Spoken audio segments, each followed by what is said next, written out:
Alright, gaming world, let's talk about characters, those lovable, hateable, and downright bad ones.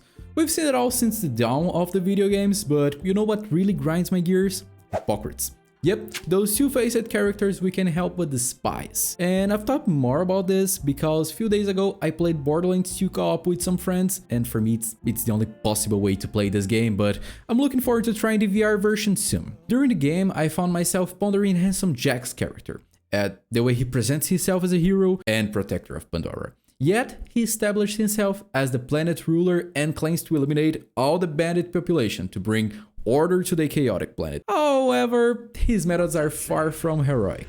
Don't pick a fight with a man with nothing left to lose.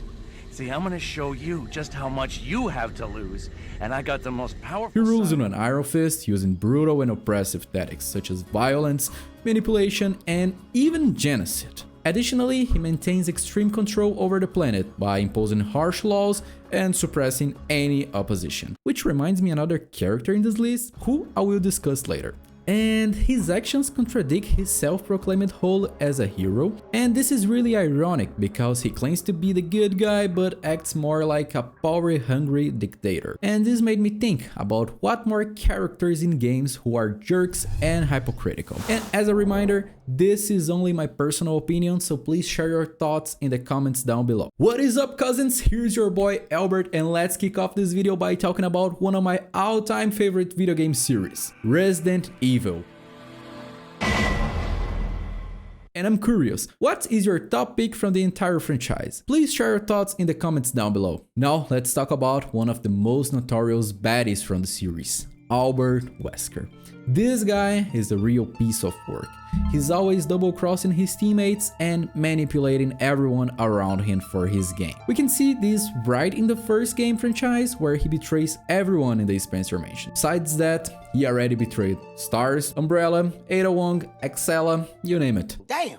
He got this crazy thirst for power that makes him do some pretty messed up stuff, like unethical experiments that cause chaos and destruction. What's more disturbing about Wesker is his complete lack of empathy for other human beings. He will throw anyone, even his colleagues, under the bus if it means getting what he wants. Even though he claims to be working towards some kind of greater good, his actions prove otherwise. He's always using his position as a scientist to create these dangerous bioweapons that he then uses to further his agenda. It's crazy how good Wesker is at manipulating people. I'm afraid I don't know what you're talking about. Since when have they been slipping you a paycheck? I think you're a bit confused. I've always been with Umbrella. He's always playing on their weaknesses, vulnerabilities, to get what he wants. And we can see this pretty well in how he managed to manipulate Joe Valentine and even Chris Redfield. Holy shit! The guy has zero honor or integrity. No wonder he's such a hated villain in the Resident Evil games. And now entering Far Cry 4. And this is the one that I told you all that reminded me a lot of Handsome Jack. We're clearly talking about the main bad guy, Pagan Min. He's like this dictator dude who runs this made-up place called Kirat, and he acts like he's all about tradition and protecting the culture, but it's all a lie. He actually does a ton of bad stuff to the people and the country. The way he keeps control is by tricking everyone and being super fake all the times. He makes promises he can keep and acts like he's a hero, but really doesn't care about anyone except himself. He's so selfish that he will even kill innocent people if they don't do as he say. All the while, he's just using his power to get even richer and more powerful. And it is a strength that I know all of you possess. I'm sure you will all join me in wishing them well in their future endeavors. Like, it's the only way to keep his beautiful hair. He looks really gorgeous, doesn't he? It's crazy to think that there are people like him in the real world who are just so cruel and heartless. It's all messed up how this guy in Kirat has zero empathy for the people he hurts. He seems to be enjoying being violent and cruel without any regard for who he's hurting. He just doesn't care about creating a fair and safe society. Instead, he just wants to keep people scared and obedient. But at least in the end of the game, we can just shove a bullet in his head. Everyone is pretty hyped for GTA 6, right? I'm dying for Rockstar to just spill the beans and announce the game already.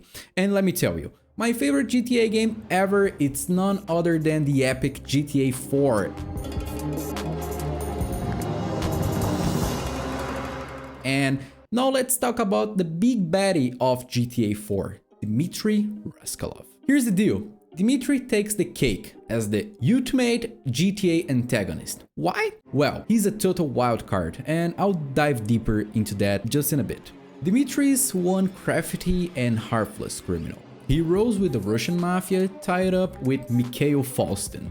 This guy corrupts everyone in his orbit, and his talent for deceit and manipulations is off the charts, totally off the charts. Here's the ironic part. At first glance, you think Dmitry is the lesser evil since he seems more composed and calculated compared to Mikhail.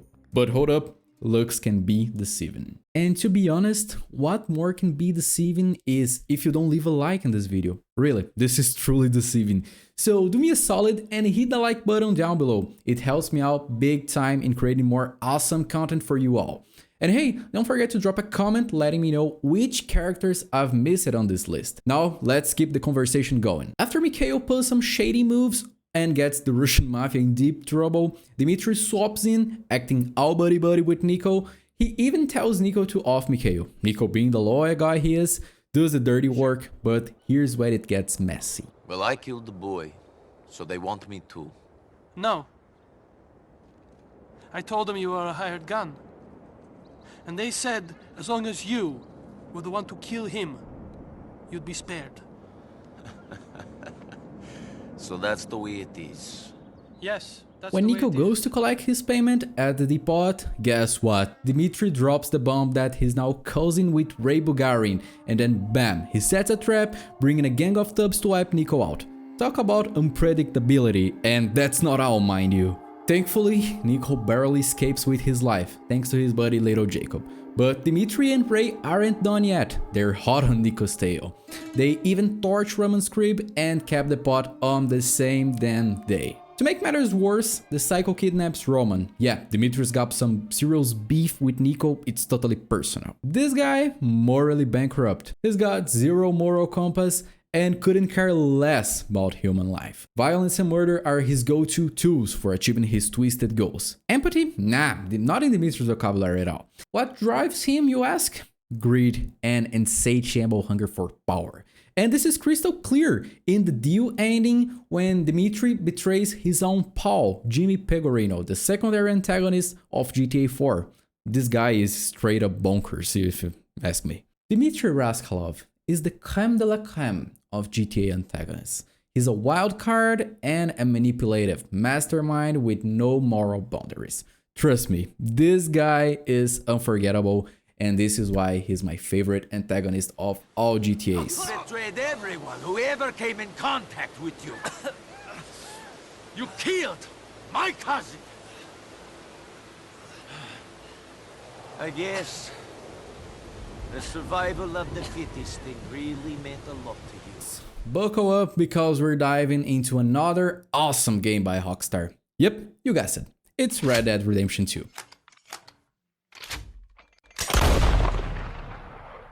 Now you might expect me to rant about that total jerk Micah, but surprise, surprise, we're gonna focus on a different character. Okay, sure, Micah is a grade A asshole, but you know what? He's not a hypocrite.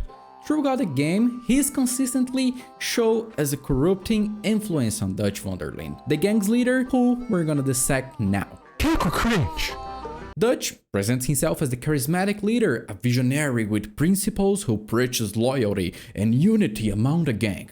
and he claims to be fighting against the corrupt system, championing the freedom of his gang members. But here's the thing. That's all a bunch of baloney. This guy is a master manipulator and a pro at deceiving everyone around him, including his own gang members. He shamelessly uses people for his personal gain. Dutch's actions in the game reveal his complete disregard for innocent lives. He puts civilians and innocent bystanders in harm's way without batting an eye, and his decisions often result in unnecessary violence and suffering. He's quick to resort to crime and violence, always justifying it as a means to an end. But let's be real, his true motivations seem more about serving himself than anything noble. Time and time again, Dutch fails to protect and support his gang members. We lost men back there. We have lofty goals, Arthur.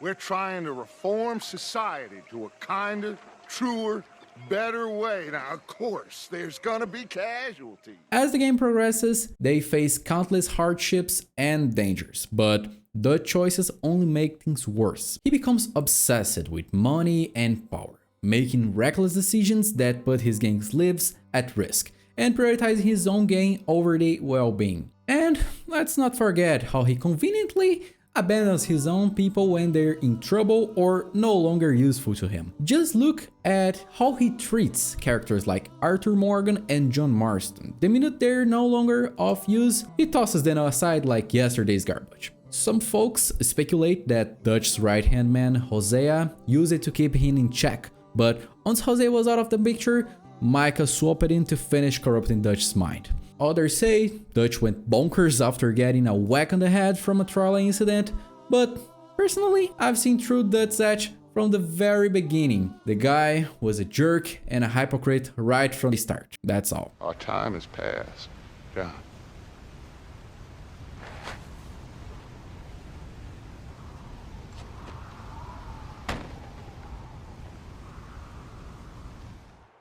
Now we're diving into another epic Rockstar game, GTA San Andreas.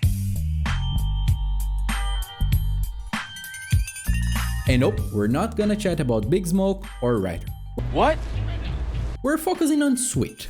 Now, Sweet isn't your typical bad guy. He just got some questionable decisions and attitudes that make him a bit of a mess. Let's unravel this tale. First off, he almost sparked a full-blown gang war over some girl he was hanging out with. And trust me, the craziness doesn't end here. Sweet had this delusion that he was above selling cocaine while his own Grove Street gang was slowly withering away. Talk about self-sabotage. His incompetence dealt the final blow to the gang, while he was off living the high life and not taking care of the gang. Oh, and get this, he's constantly blaming CJ for abandoning the gang and seeking a better life. But when CJ comes around, he's a wreck. He's hunted by cops, used by Big Smoke to gain power, and the butt of everyone's jokes. And thanks to the gang war, Sweet triggered, CJ's family is on the brink of extinction. All because Sweet wanted to be the big boss, making impulsive decisions without caring about the consequences. He fused the gang warfare, put innocent lives at risk, and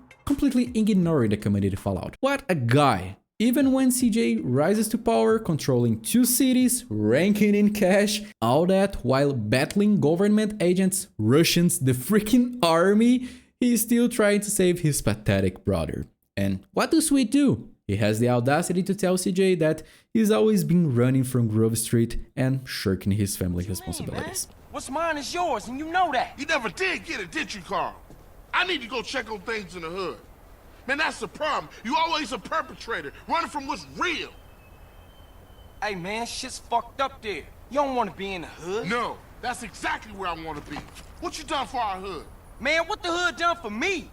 Seriously? Always dragging me This down. guy has some nerves. Oh, and here's the kicker. Thanks to the same girl I mentioned earlier, Sweet nearly becomes a crackhead. Yep, you heard that right. The same Sweet who accuses CJ of running from problems. Classic Sweet bringing bad luck into CJ's life.